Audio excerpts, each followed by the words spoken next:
जय श्री कृष्ण। आज हम जानेंगे वैद्य सुरपाल जी के वृक्षावेद के बारे में, जो 1000 ईसा पूर्व में हुए और उन्होंने ये ग्रंथ लिखा।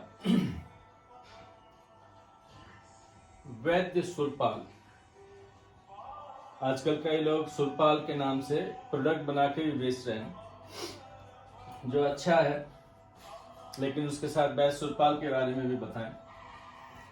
वैद्य सुरपाल ने जो वृक्षावेद लिखा, मैं थोड़ा सा उसके बारे में बताता हूँ। 1000 ईसा पूर्व के करीब की बातें हैं। उन्होंने ये वृक्षावेद लिखा। हमारे देश से बहुत सारे आक्रमणकारी आए। उन्होंने हमारी बहुत सारी पुस्तकालय जला दी। बहुत सारे ग्रंथ यहाँ से लेके चले गए। अंग्रेजों के यहाँ मैं जब अमेरिका में गया था तो मैंने येल यूनिवर्सिटी है न्यू हेवन में, अमेरिका में, वहाँ मेरे एक दोस्त हैं, उनसे पास में मिलने गया था मेरे वहाँ पढ़ाई के दौरान में अमेरिका में। मैं तो बॉस्टन के पास में था, यूनिवर्सिटी ऑफ मैसाचुसेट्स में, जहाँ एग्रीकल्चर का एक स्पेशलाइजेशन करने में गया था। उसी समय मेरे दोस्त ने कहा कि तुम येल यूनिवर्सिटी आओ, मैं तुम्हें दिखाता हूँ। तो येल यूनिवर्सिटी में एक बहुत बड़ी लाइब्रेरी है। उसके अंदर में हमारे यहाँ के वेद, कुरान और भी बहुत सारे शास्त्र ग्रंथ वहाँ रखे हुए हैं। पांडुलिपियाँ रखी हैं, हाथ से लिखी हुई, पत्तों के ऊपर लिखी हुई। 1 मीटर चौड़ी उसकी दीवार है, जिसे हवा अंदर ना जाए। 3 दरवाजे उसमें अंदर जाने के बैरियर्स हैं। वैसे ही बहुत सारे ग्रंथ रखे हैं अंग्रेजों के। ऑक्सफोर्ड यूनिवर्सिटी में उनकी लाइब्रेरी है, बैडलियन। हमारे यहाँ डॉक्टर यशवंत लक्ष्मण नेने हुए दक्षिण भारत में, आंध्र प्रदेश में, जो एक प्रिलिमिनरी एग्रीकल्चर साइंटिस्ट थे, और उन्होंने एक संस्था बनाई जिसका नाम था एशियन एग्रीकल्चर हिस्ट्री फाउंडेशन, जिसमें वो हमारी पुरानी पद्धति थी कृषि की, उसको कैसे उसके ऊपर अध्ययन किया जाए और वापस उसको यहाँ लाया जाए। तो ये वहाँ गए, इनको पता लगा कि वहाँ पे वृक्षावेद है, तो वहाँ ये यूनिवर्सिटी में गए और उनसे किसी तरह से उनकी फोटोकॉपी यहाँ लेके आई और उसके ऊपर इन्होंने बहुत अध्ययन किया, जो 2008 में डॉक्टर यशवंत ने गुजर गए।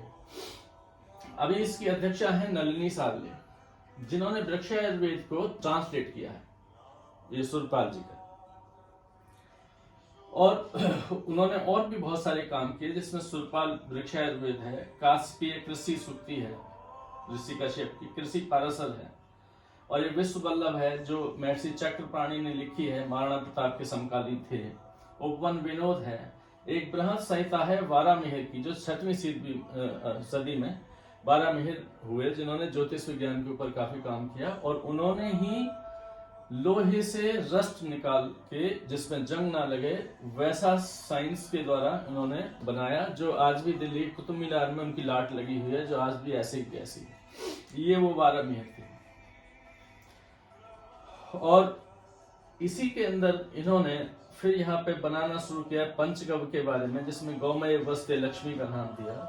सस्य गव्य बनाना बताया, जिसमें पानी और गोबर लिया जाता है, गाय का गोबर। गुलाब जल 2 तरह का इन्होंने बनाना सिखाया। एक तो पशु का कोई भी मांस हो सकता है, खून हो सकता है, मछलियों के अवशेष हो सकते हैं, जिसमें उससे बनाया जाता है। कई लोग नॉन वेजिटेरियन की वजह से उसको चाहते हैं कि ये ना बनाए, लेकिन दूसरा उन्होंने नेचुरल एक हर्बल गुलाब जल कैसे बनाना है, पत्ती, खल, गोबर आदि से, जो उसको मैं आगे बताऊंगा आपको, वो भी इन्होंने बनाना बताया। एक उन्होंने अमृत पानी बनाना सिखाया, जिसमें गोबर और गुड़ लिया जाता है। भस्म पानी बनाने से, जिसमें हवन की राख और गौमूत्र लिया जाता है। जैविक टीका बनाना सिखाया, जिसमें गोबर और गौमूत्र लिया जाता है। और अग्निहोत्र भस्म, जिसमें भस्म, पानी और गौमूत्र मिला के उसको यूज किया जाता है। तो ये छोटी सी आउटलाइन है। अब मैं आपको बताने जा रहा हूं हर्बल कुनाब जल। इसमें क्या करना है, गाय का गोबर लेना है 20 केजी, ताजा भी हो सकता है, पुराना भी हो सकता है, कोई परेशानी नहीं। गौमूत्र लेना है 20 लीटर। इन सबको एक बाल्टी या उसके अंदर में किसी भी छोटे ड्रम में रख के उसको खूब अच्छे से मिला लें और साइड रख दें। फिर एक गुड़ लेना है पुराना, कोई भी 2 किलो। उड़द की दाल, उसको पहले 2-3 दिन पहले पानी में डिप करके रख दो और थोड़ा या कपड़े में बांध के रख दो, उसको अंकुरित करा देना है। वो 2 किलो लेनी है। सरसों या नीम की खली 2 किलो लेनी है। कोई भी खरपतवार जो आपके खेत या उसके आसपास उग रहे हों, वो कोई भी खरपतवार लेना है जिसमें कोई भी भांग हो, गाजर घास हो, निर्गुंडी हो, आक हो, नीम की पत्ती हो, कनेर की हो, इस तरह की जो भी जिनको गाय या नहीं खाती हो, इस तरह के खरपतवार वहां से अपने यहीं से जो कोई भी हो, सत्यानाशी हो, वो लेके 20 किलो लेना है और उसको बारीक काट लो या उसको कूट के थोड़ा उसका वो बना लो। 20 किलो 20 लीटर पानी लेना है। छाछ या मट्ठा लेनी है 2 लीटर। एक धान की भूसी 2 किलो लेके 5-6 लीटर पानी में डाल के उसको उबाल लेना है। उसके अंदर सिल्का वगैरह बहुत सारे इस तरह के तत्व होते हैं जिससे कि वो हमें यूज होंगे। उसको 24 घंटे पहले उबाल के और उसको ठंडा करके कहीं भी छाया में रखो। वो करीब 4-5 लीटर बच जाएगा। 5 लीटर ये सामान ले लिया, मिला लिया, फिर इस सबको वहां वो मिलाया आपने। ये पानी यहाँ पे आ गया, छाछ आ गया, मट्ठा आ गया, खरपतवार आ गया, सरसों की खली आ गई और अंकुरित दाल आ गई। इन सबको एक 100 लीटर का ड्रम लीजिए, उसके अंदर भर दीजिए और उसको खूब अच्छे से चला दीजिए। कोई मिट्टी की लकड़ी की डंडी लीजिए, उसको खूब मिला दीजिए। मिला के जैसे आप देखोगे तो उसके अंदर से बुलबुले निकलने शुरू हो जाएंगे, वो अपना रिएक्शन शुरू कर देगा। और इसको बंद करके कहीं भी छाया में रख दीजिए। एयर टाइट हो तो अच्छा है, क्योंकि इसमें प्रोसेस रहता है, इसकी गैस पूरी निकलने के हिसाब से रहता है। और फिर इसको हर 2 या 3 दिन बाद में या हर रोज भी ले सकते हो। 10 मिनट के लिए इसको अच्छे से चला दीजिए, चला के फिर बंद कर दीजिए। जब तक गैस निकलती रहेगी, बुलबुले निकलते बंद ना हो जाए, जब तक समझो कि प्रयोग के लिए तैयार नहीं है। बुलबुले खत्म हो गए, आना बंद हो गया। अभी कई बार सर्दियों में क्या होता है कि थोड़ा समय लग जाता है, क्योंकि टेम्परेचर कम रहता है, तो 20 से 30 दिन भी ले सकता है। गर्मियों में जल्दी हो जाएगा, 7-8 दिन में, 10 से 15 दिन के अंदर में। वर्षा में थोड़ा सा 15 से 20 दिन में ये इस तरह से तैयार हो जाएगा आपका। मैंने पिछले एक वीडियो में बताया है ऊर्जा का किस तरह से संवहन करना है, धरती में ऊर्जावान बनानी है, और पंचगव्य द्वारा। वो वीडियो देख लीजिए और लिंक दे दूंगा। वो पंचगव्य भी इसमें इस्तेमाल में आएगा। तो पंचगव्य हो गया और कुनाब जल हो गया। कुनाब जल अलग से भी यूज कर सकते हैं, यदि इसमें पंचगव्य मिल जाता है तो और भी अच्छा होगा। उसके लिए लाभ क्या है, ये वृद्धि कारक है, ग्रोथ रेगुलेटर का काम करेगा। कोई भी फसल है सुंदर और अच्छे से बढ़ेगी। कोई भी उसके अंदर बीमारी रोकने की एक इम्यूनिटी बनाएगा, बीमारी नहीं आएगी। कीट पतंगे उसके ऊपर अटैक नहीं करेंगे। फल वगैरह जो भी होगा उसको पुष्ट करेगा और अच्छे फल, साइज अच्छा और अच्छा टेस्टी फल बनाएगा। या कोई भी सब्जी है या कोई भी फसल है उसके ऊपर में आप ये इस्तेमाल करना। अब इसको प्रयोग कैसे करना है, 100 लीटर पानी लीजिए, 5 लीटर कुनाब जल लीजिए, 3 लीटर पंचगव्य लीजिए और मिक्सचर बना के स्प्रे कर दीजिए। ये 1 एकड़ के लिए है। यदि सिंचाई में डालना है, ड्रेंचिंग करनी है, तो 100 लीटर पानी में 10 लीटर कुनाब जल और 6 लीटर पंचगव्य मिला दीजिए, डबल कर दीजिए उसको और वो सिंचाई में जाने दीजिए। जब भी सिंचाई देनी हो तब ये डालिए। तब भी लगता हो स्प्रे करना है, ये प्रिवेंटिव चीजें हैं। तो इससे आपकी फसल अच्छी होगी, धरती ऊर्जावान होगी, पॉजिटिव एनर्जी आएगी और कोई बीमारी वगैरह कम आएगी। और दूसरी चीजें भी, कीटनाशक भी कैसे उपाय करना है उसकी और मैं वीडियो आपको दूंगा। और दूसरे ये वाले जो आइटम है ये भी किस तरह से बना के यूज करने हैं ये भी हम बताएंगे, जिसमें जैविक टीका है, भस्म पानी है, अमृत पानी है, कुनाब जल। तो ये हो गया। कोई भी भाई यदि ये चाहे कि नहीं हमने वो नॉन वेजिटेरियन तरीके से बनाना है, जिसमें मछली के अवशेष हो सकते हैं, पशु के किसी के भी अवशेष हो सकते हैं, जैसे कोई भी मुर्गे बेचने वाला है, दुकान पे काट के देता है, मटन बेचता है, बकरे वगैरह या दूसरे कोई भी मीट वगैरह बेचता है, उसका खून निकलता है और उसके जो अवशेष बचते हैं उनको भी इस्तेमाल कर सकते हैं, जिसमें बहुत सारी चीजें, उसमें बहुत सारे प्रोटीन्स वगैरह होते हैं उसके भी। तो वो भी मैं बता दूंगा, उन्हीं के ही, ये वैद्य सुरपाल वृक्षायुर्वेद से ही है और उनको भी मैं जानता हूं। तो आप बोलेंगे तो मैं आपको वो भी बना के दे दूंगा। कोई भी इस्तेमाल करना चाहे, वो भी बहुत ताकतवर है।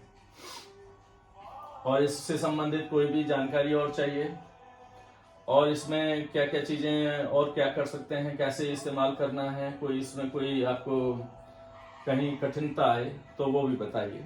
वैसे ये साधारण है, और आजकल बहुत सारे कंपनियां, लोग अपनी अपनी कंपनियां बना के 1 करोड़ का होगा आने वाले समय में, बहुत सारे तरह से किसानों, अब वो 1 करोड़ का होगा तो कहीं कहीं से पैसा आएगा किसान की जेब से।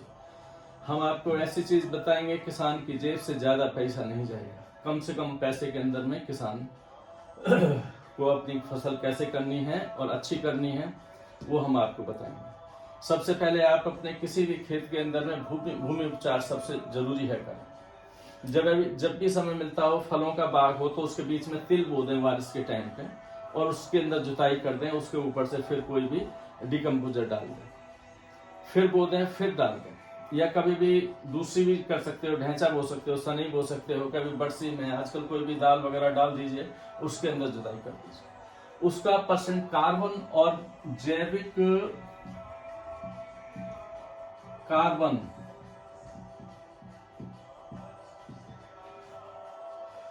किसी में भी 0.5% से कम है तो समझ ले कि उसकी फसल अच्छी नहीं होगी। इसके अंदर जैविक कार्बन आपको उठाते उठाते इसको 1% पे लाना है। उसका सबसे अच्छा उपाय है हरी खाद।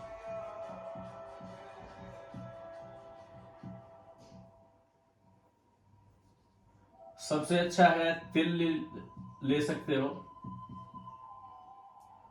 सनई ले सकते हो, ढैंचा ले सकते हो, और कोई भी फसल ले सकते हो, उसमें निकाल के उसको जुताई कर दो और उसके अंदर में डिकम्पोजर का घोल डाल दो।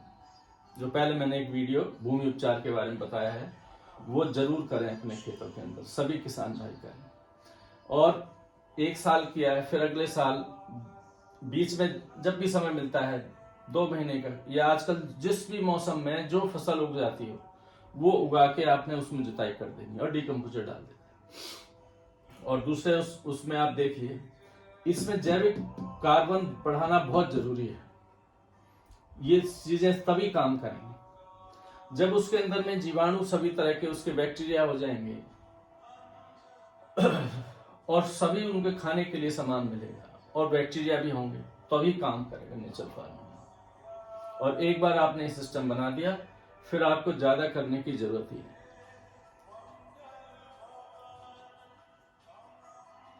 जय श्री कृष्ण।